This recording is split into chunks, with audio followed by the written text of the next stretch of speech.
오늘 새벽 함께 나눌 하나님 말씀은 구약 성경 이사야 34장입니다.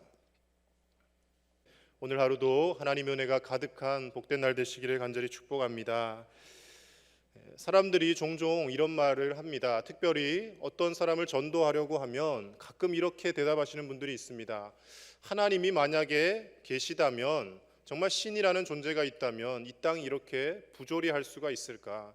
왜 저렇게 악한 사람들이 많은 돈을 벌고 잘 먹고 똥똥거리며 살며 착한 사람은 이렇게 가난하고 힘들게 살아야만 하는가? 그런 대답을 하시는 것을 종종 들을 때가 있습니다.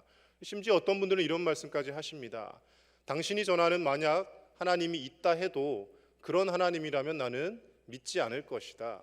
이렇게 나쁜 사람들이 득세하는 세상을 가만히 두고만 보시는 그런 신이라면 나는 믿지 않을 것이다 라고 그렇게 말하는 사람들도 있습니다. 일면 인간적인 생각으로 이해를 해보면 그렇게 생각할 수도 있겠구나 하는 이해가 됩니다. 그러나 믿음을 가진 사람들이라면 조금만 우리가 신앙을 가지고 믿음의 눈을 떠서 바라보면 그 말이 잘못되었다는 것을 알 수가 있습니다. 왜냐하면요, 우리 사람의 생각이 완벽하지 못하기 때문입니다. 우리는 우리의 생각대로 모든 것이 이루어지고 모든 계획이 잘 흘러가면 가장 행복하고 최선의 결과가 나올 것이라고 생각을 하지만, 그러나 하나님의 관점에서는 그렇지 않다는 것입니다. 그럼 예를 들어서 한번 생각해 보십시오. 우리가 열심히 기도했는데 지나고 나서 돌이켜보니까 그 기도는 참 부끄러운 기도였다라고 생각되는 기도들이 가끔 종종 있지 않습니까? 하나님 이거 꼭 들어주셔야 됩니다. 이거 안 들어주시면 큰일 납니다라고 오랜 시간 동안 기도했는데 지나고 보니까 하나님이 그 기도 안 들어주시기 정말 다행이다. 그렇게 생각할 때가 가끔 있는 것이죠. 간절한 무슨 소원을 놓고 기도를 할 때도 우리의 생각이 이렇게 불완전하다면 이 세상 모든 만물을 바라볼 때 인간의 시각이란 턱없이 불완전한 시각이 될 수밖에 없다는 것이죠. 그래서 우리가 왜 하나님 당장 심판하지 않으실까? 왜 하나님 저런 악한 사람들을 이렇게 오래도록 살려놓으실까? 저런 이단 괴수의 우두머리들 한 번에 다 쳐버리시고 심판해버리시면 이단들도 득세하지 않을 것이고 이 땅이 평화로울 것만 같은데 왜 하나님은 즉시 심판하지 않으시고 저렇게 악한 사람들을 오래 살려놓으실까라는 의문이 들기도 하지만, 그러나 하나님의 더 크고 기쁘신 뜻이 있다는 것을 우리는 헤아리며 하나님 앞에 우리의 뜻을 맞추어 가야 할 줄로 믿습니다. 사람들이 하나님의 뜻을 마음대로 재단하며 하나님 왜 이렇게밖에 일하지 못하실까라고 생각할 때 하나님께서는 이사야 선지자를 통하여 이런 말씀을 주십니다. 뒤쪽에 가면 나오는 이사야 55장 6절에서 9절 말씀을 제가 읽어드리겠습니다. 너희는 여호와를 만날 만한 때에 찾으라. 가까이 계실 때에 그를 부르라. 악인은 그의 길을, 불의한 자는 그의 생각을 버리고 여호와께로 돌아오라. 그리하면 그가 긍휼히 여기시리라. 우리 하나님께로 돌아오라. 그가 너그럽게 용서하시리라. 이는 내 생각이 너희의 생각과 다르며 내 길은 너희의 길과 다름이니라. 여호와의 말씀이니라. 이는 하늘이 땅보다 높음같이 내 길은 너희의 길보다 높으며 내 생각은 너희의 생각보다 높음이니라. 아멘. 하나님께서 말씀하시기를, 이사야를 통해 말씀하시기를 내 생각은 너희들의 생각과 다르다는 것입니다. 아무리 이렇게 하는 것이 맞고 이게 하나님 맞는 것이 아닙니까? 라고 우기지만 하나님의 생각은 더 깊은 뜻을 갖고 계시다라는 것이죠. 앞서는 제가 말씀드린 것, 하나님 왜 저 악한 사람들을 심판하지 않으십니까? 라며 하나님 앞에 항변하기도 하지만, 때로는 하나님께서 저 사람은 참 용서받으면 안 되는데 또 기다리고 용서해 주시는 사람이 있습니다. 이사야 선지자가 의문이 나는 거죠. 왜 저런 악한 민족들을, 족속들을 하나님 용서하십니까? 라고 이야기할 때 하나님께서 불의한 길을 버리고 하나님께로 돌아오면 얼마든지 용서해 줄 것이다. 너희들이 생각하는 것은 당장에 심판하는 것을 생각할지라도 나는 할 수만 있으면 한 사람이라도 더 구원에 이르게 하는 것이 내 뜻이다라고 하나님께서 말씀을 하는 것입니다. 그러니까 하나님의 큰 뜻, 전체적인 뜻을 헤아려 보면 다른 데 있지 않습니다. 할 수만 있으면 아무리 악한 사람이라 할지라도 최후의 한 명까지라도 더 구원하시고자 하는 것이 하나님의 뜻이라는 것이죠. 그것을 위해서 때로는 조금 삶이 부조리해 보여도 하나님이 침묵하실 때도 있고, 때로는 정말 불합리한 것 같지만 전체적인 틀을 놓고 보면 결국엔 하나님께서 선을 이루시고 모든 땅을 통치하고 계시는구나, 우리가 믿음으로 고백할 수 있는 하나님의 공의가 이 땅 가운데 최후에 드러난다는 것이죠. 그래서 믿음의 사람들은 일희일비하는 삶을 살아서는 안 됩니다. 당장 조금 기쁜 일이 있으면 들떠서 막 기뻐하다가 조금 슬픈 일이 있으면 하나님 제게 왜 이러십니까? 라며 실족하는 것이 아니라 어떠한 삶의 현장 가운데 있을지라도 기쁠 때나 슬플 때나 한결없이 변함없이 하나님을 신뢰하는 저와 여러분들이 되어야 할 줄로 믿습니다. 우리가 잘 부르는 찬양 중에 어저께나 오늘이나 영원토록 변함없이 동일하신 예수님 찬양하지 않습니까? 변함이 없으신 하나님, 변함이 없으신 예수님, 변함이 없으신 성령님, 삼위일체 하나님께서 변함이 없으신 분이시기에 우리도 어떤 크고 작은 일들에 동요되는 것이 아니라 세상에 아무리 큰 어려움과 환난이 있다 할지라도 또 아무리 내게 만족되는 기쁜 일이 있다 할지라도 겸손하게 하나님의 뜻을 구하며 하나님 앞에 잠잠히 살아가야 할 줄로 믿습니다. 특별히 오늘 이사야 34장의 말씀은 하나님께서 에돔이라는 족속을 심판하시는 내용이 나옵니다. 그런데 이 에돔의 심판이 단순히 에돔이라는 그 한 민족을 심판하시는 것이 아니라 이것을 통하여 악인으로 대변되는 많은 사람들을 최종적으로는 심판하실 것이라는 하나님의 종말론적인 심판을 이야기하고 있는 것이죠. 종말론적이라는 말이 조금 어려울 수도 있는데요, 최후라고 생각하시면 됩니다. 최후의 하나님의 심판, 결국에 하나님이 이루시는 하나님의 뜻과 선이라고 생각을 하시면 된다는 것이죠. 오늘 에돔의 심판을 통하여 우리가 하나님으로부터 들어야 할 중요한 메시지를 함께 몇 가지 나누고자 합니다. 먼저 첫 번째로는 하나님의 자녀라는 명예로운 신분에서 우리가 심판의 대상으로 추락하지 않도록 늘 깨어 있어야 한다는 것입니다. 오늘 이사야 34장 5절 말씀을 우리 다시 한번 같이 읽겠습니다. 5절입니다. 시작. 여호와의 칼이 하늘에서 족하게 마셨은즉 보라, 이것이 에돔 위에 내리며 진멸하시기로 한 백성 위에 내려 그를 심판할 것이라. 아멘. 하나님의 칼이 하늘에서 내리는데 어디에 내린다고 합니까? 에돔 위에 내린다고 합니다. 이 에돔이라는 족속, 구약 성경을 읽다 보면 종종 많이 등장하지 않습니까? 이 에돔의 원래 기원이 어디입니까? 야곱의 쌍둥이 형인 에서입니다. 아브라함이 갈대아 우르를 떠나서 하나님이 지시할 땅으로 창세기 12장에 나아가죠. 그리고 하나님으로부터 약속을 받고 이 자손을 낳습니다. 내 자손이 땅의 모래알과 같이 티끌과 같이 많아질 것이다 라고 하는데 아브라함 당대에는 약속으로 받은 자녀가 이삭 한 명입니다. 하나님의 약속을 기다리지 못하고 하갈 사이에서 낳은 이스마엘이 있긴 하지만 하나님이 약속을 주신 땅은 이삭 한 명이죠. 그리고 그 이삭의 아들 에서와 야곱, 쌍둥이가 나오지 않습니까? 야곱과 쌍둥이인 형입니다. 그렇다면 이 에서도 아브라함의 집안에서 출생한 사람입니다. 엄밀히 따지면 하나님의 백성의 대열에 들어갈 수 있는 존재입니다. 그런데 이 에서의 후손인 에돔 족속들, 지금 하나님으로부터 심판의 메시지를 듣고 있는 것이죠. 하나님의 백성으로 이 땅 가운데 나왔다 할지라도 우리가 하나님의 뜻을 헤아리지 못하고 하나님을 떠나버리면 심판의 대상으로 전락해 버릴 수도 있다라는 것입니다. 우리 장로교의 대표적인 교리 중에 하나가 예정론이라는 교리가 있습니다. 칼빈이 이제 주장을 하고요, 그 후대의 많은 신학자들이 그것을 집대성했습니다. 하나님께서 택하신 하나님의 자녀 끝까지 끌고 가신다라는 거죠. 전적으로 타락한 인간을 하나님이 전적인 은혜로 말미암아 구원해 주시고, 그리고 마지막 그 칼빈의 예정론의 끝 단계가 성도의 견인이라는 교리가 있습니다. 여러분 견인차 아시죠? 차 고장 나면 차가 이렇게 끌고 가지 않습니까? 견인차가.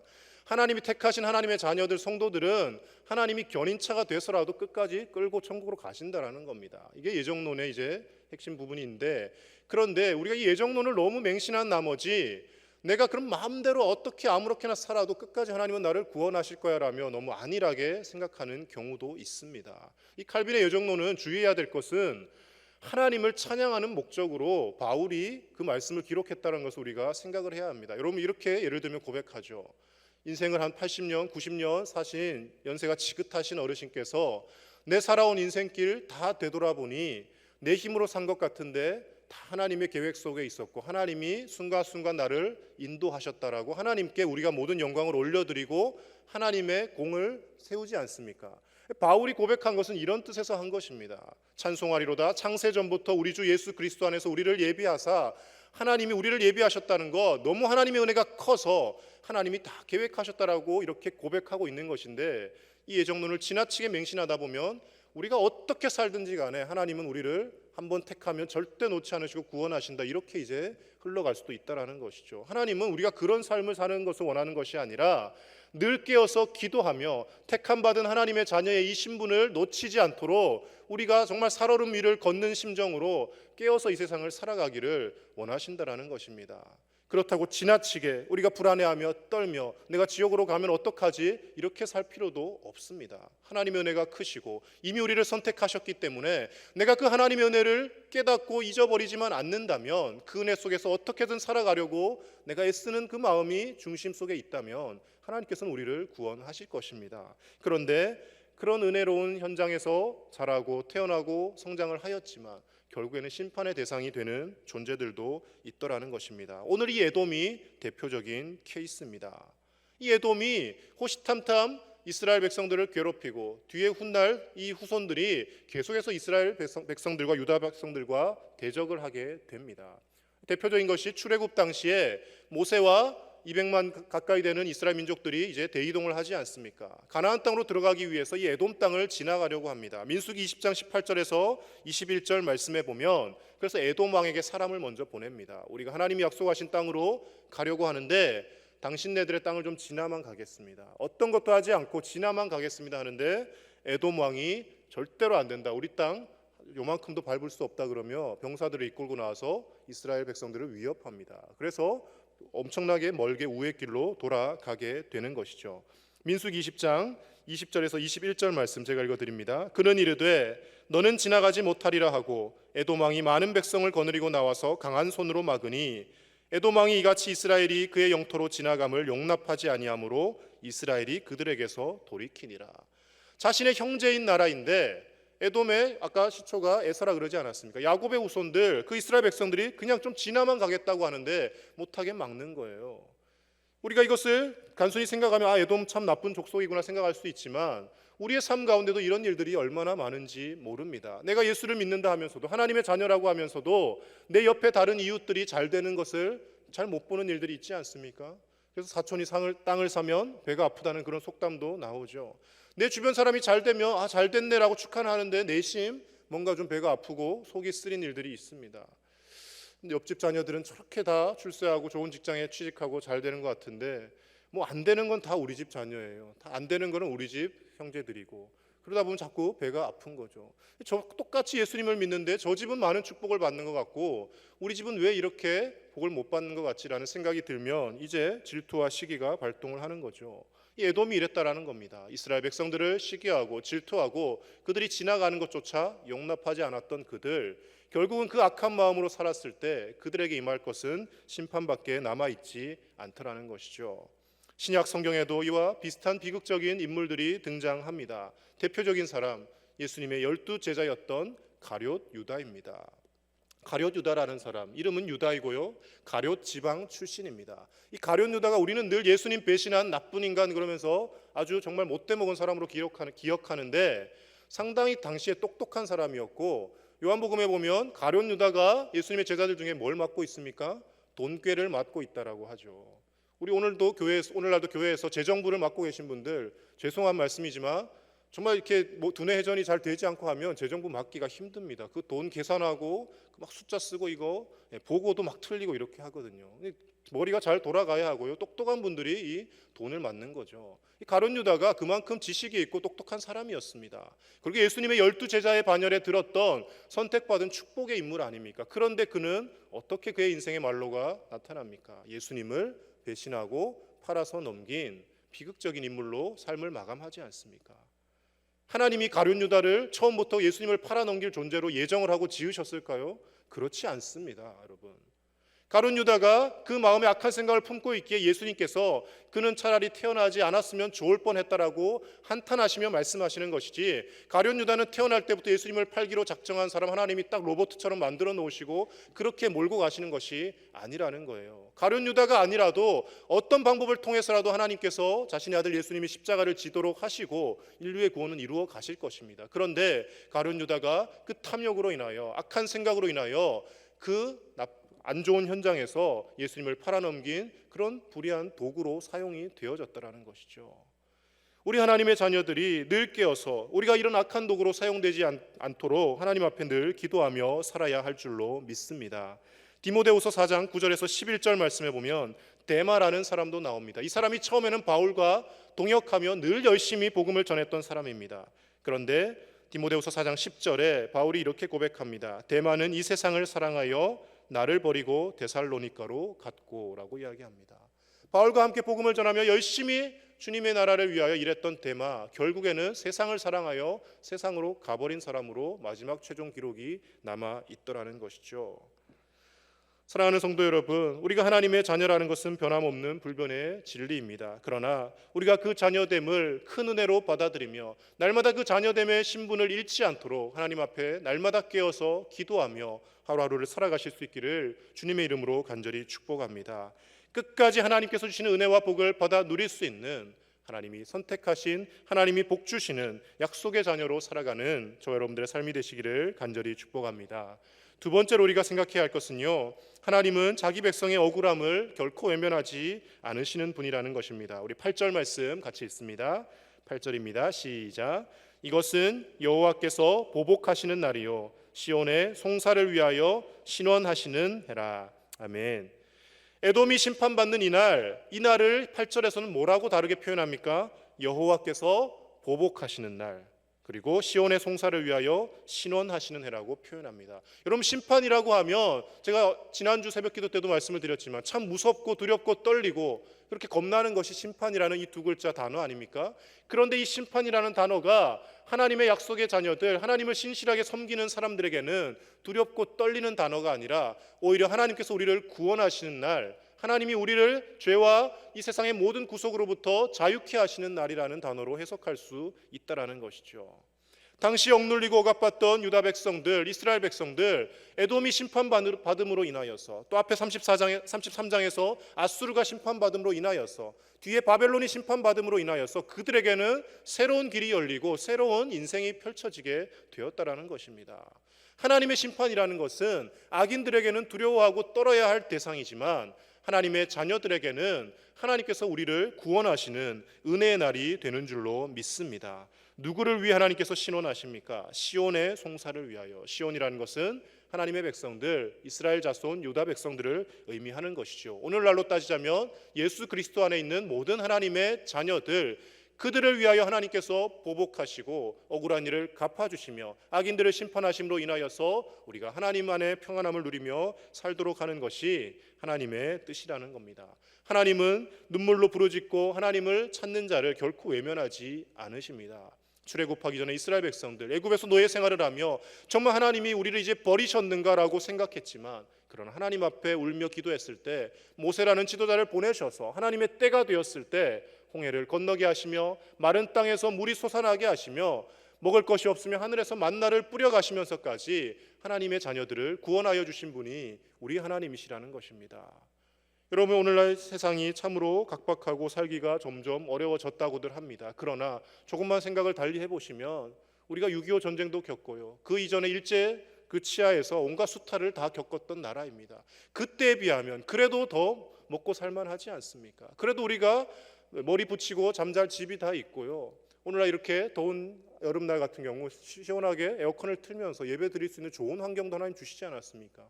근데 인간이라는 것이 간사하여서 환경이 좋아지면 좋아질수록 하나님을 찬양하는 것이 아니라 거기에 적응을 해서 점점 또 불평이 늘어난다는 것이죠.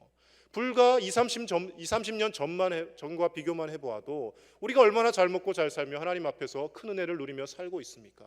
그런데 우리는 계속해서 잘 되지 않는 일, 어려운 일, 고통스러운 것만 바라보며 스스로 힘들어 하더라는 것이죠. 사랑하는 성도 여러분, 하나님께서 우리의 모든 아픔과 어려움을 알고 계시고 우리에게 필요한 것이라 생각되면 반드시 하나님의 때에 주시는 분이신 줄로 믿습니다. 그 하나님 앞에 기도하시며 때로는 억울하고 원통한 일이 있더라도 그것 때문에 당장에 화를 내며 분노하지 마시고 하나님께 맡겨드리시기 바랍니다. 하나님께서 가장 좋은 길로 인도하시고 하나님께서 가장 선하고 합당한 때 우리의 인생길을 열어주시도록 주님만 의지하는 저와 여러분들의 삶이 되시기를 간절히 축복합니다. 마지막으로 한 가지만 더 보면요, 회개의 때를 놓치면 우리가 영원한 고통에 처하게 됨을 오늘 말씀은 전하고 있습니다. 9절과 10절 말씀 같이 읽겠습니다. 9절입니다. 에돔의 시내들은 변하여 역청이 되고 그 티끌은 유황이 되고 그 땅은 불붙는 역청이 되며 낮에나 밤에나 꺼지지 아니하고 그 연기가 끊임없이 떠오를 것이며 세세 황무하여 그리로 지날 자가 영영이 없겠고.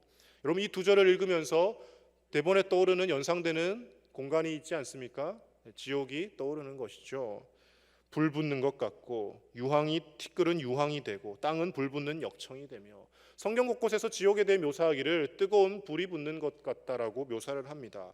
다르게 표현할 수도 있었겠지만 이 사람이 불에 탄다는 것, 된다는 것 정말 고통스러운 일인 거죠. 그래서 예전에 이렇게 흉악죄인을 심판하거나 할 때 화형을 처하지 않습니까? 물론 중세 시대 이제 의로운 사람들도 마녀 사냥에 의해서 화형을 당하기도 했지만 성경은 끊임없이 지옥에 대해서 묘사를 하고 있습니다. 마가복음 9장 47절에서 49절 말씀에서도 예수님께서도 이렇게 말씀하십니다.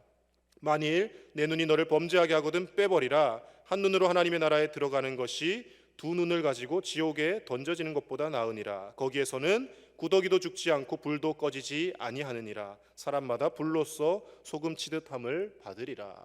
현대 신학자들 가운데 천국과 지옥은 시간이 지나면서 맹신하는 맹신자들에 의해 만들어진 것이다라고 표현하는 기독교 신학자들이 개중에 있습니다. 그럼 여러분, 성경은 분명히 지옥에 대해 묘사하고 있고요, 하나님의 나라 천국에 대해서도 설명을 하고 있습니다. 지나치게 인간의 지식으로 뭔가를 풀어보려 하니까 말씀을 말씀대로 받지 못한다라는 것이죠. 하나님은 분명히 천국과 지옥을 예비하고 계시고 참으시고 할 수만 있으면 한 사람이라도 더 천국으로 인도하시기를 원하시지만, 그러나 끝까지 회개할 기회를 놓치고 돌이키지 아니하면 하나님이 예비하신 비극적인 지옥이 기다리고 있다는 것을 우리는 또 염두에 두며 살 수 있어야 할 것입니다.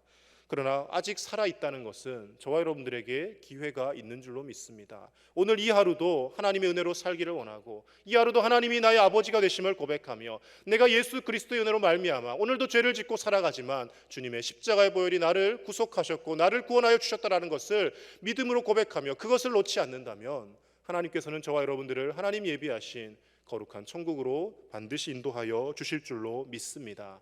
하나님의 심판의 날을 두려워하며 떨며 지옥을 바라보며 고통스러워하며 사는 것이 아니라, 오늘날 내 삶이 어렵고 힘들고 정말 지옥과 같이 느껴진다 할지라도 하나님 예비하신 천국을 바라보며 오늘도 믿음으로 승리하며 하루하루를 살아가실 수 있는 저와 여러분들의 삶이 되시기를 우리 주 예수님 이름으로 간절히 축복합니다.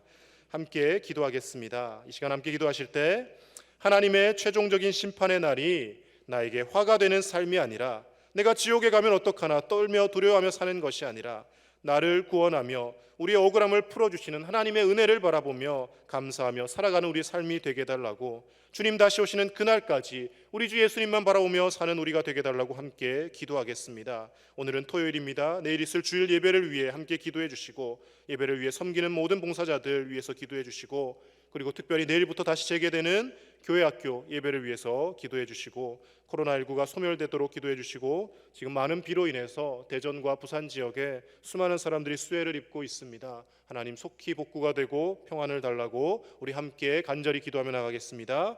하나님 아버지 감사합니다. 오늘도 이 토요일 새벽 주님 앞에 나와서 간절한 마음으로 기도하며 나가게 하심을 감사를 드립니다. 아버지 하나님, 우리의 삶이 아버지 하나님 보시기에 어떠한지 날마다 말씀 앞에서 돌아보게 하여 주시옵소서. 하나님의 최종의 심판의 날이 우리에게 비극의 날이 되는 것이 아니라 하나님이 우리를 구원하시고 우리를 천국으로 인도하시는 영화로운 은혜의 날이 될 수 있도록 하나님께서 은혜를 베풀어 주시옵소서. 아버지 하나님, 우리가 하루하루 살아가는 가운데 주님과 동행하기를 원합니다. 예수 그리스도만 바라보기를 원합니다. 각박하고 어려운 현실 가운데 낭망하며 지치며 쓰러지는 것이 아니라 우리 주 예수님으로 인하여 새 소망을 얻게 하여 주시고, 주님 손잡고 하루하루 일어나 살게 하여 주시옵소서. 하나님께서 우리의 고통을 들으시고 우리가 눈물을 흘리며 기도할 때 외면치 않으시기에 오늘도 우리가 어려운 가운데 또 힘을 얻으며 살아가는 줄로 믿습니다. 그러나 하나님, 우리가 당하는 고통보다 이미 하나님께로부터 받은 은혜가 훨씬 크고 놀라움을 우리가 날마다 깨닫게 하여 주시고, 그 은혜를 받은 복을 세어보며 날마다 살아가게 하여 주시옵소서. 내일 복되고 거룩한 주일 하나님 앞에 기쁨으로 예배하게 하여 주시고, 예배를 위해 섬기는 모든 손길들마다 주님 축복하여 주시옵소서.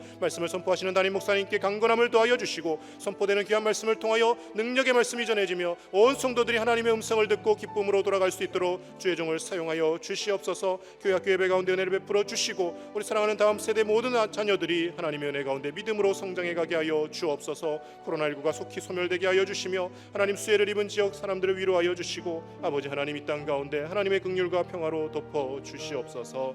아버지 하나님 인도하여 주시고 우리를 붙들어 주옵소서. 하나님 아버지 감사합니다. 우리를 하나님의 자녀 삼아 주시고 우리를 위하여 영원히 거할 거처 천국을 예비하여 주심을 감사를 드립니다.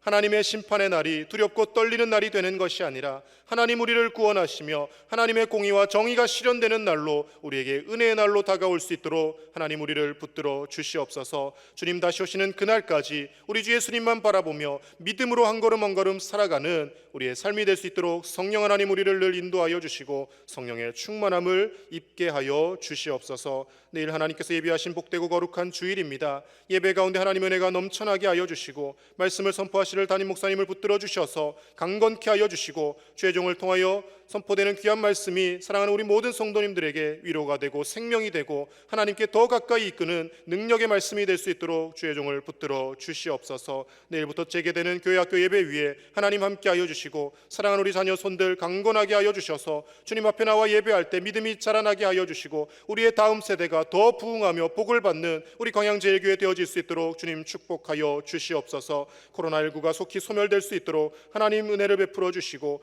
백신과 치료제를 개발할 지혜를 허락하여 주시옵소서. 많은 비로 인하여 특별히 대전과 부산 지역 또 곳곳에 수해를 입은 많은 수재민들이 있습니다. 하나님 불쌍히 여겨주시고 긍휼히 여겨주시고 속히 피해가 복구되게 하여 주시며 비로 인하여 삶의 터전을 잇고 울고 있는 그들의 눈물을 닦아주시며 다시 주님 바라보며 용기를 얻고 일어서 걸을 수 있도록 하나님께서 함께하여 주시옵소서. 오늘 하루도 주님 은혜 가운데 하나님과 동행하며 살아가게 하실 줄 믿사오며 우리 주 예수님의 이름으로 기도드립니다. 아멘.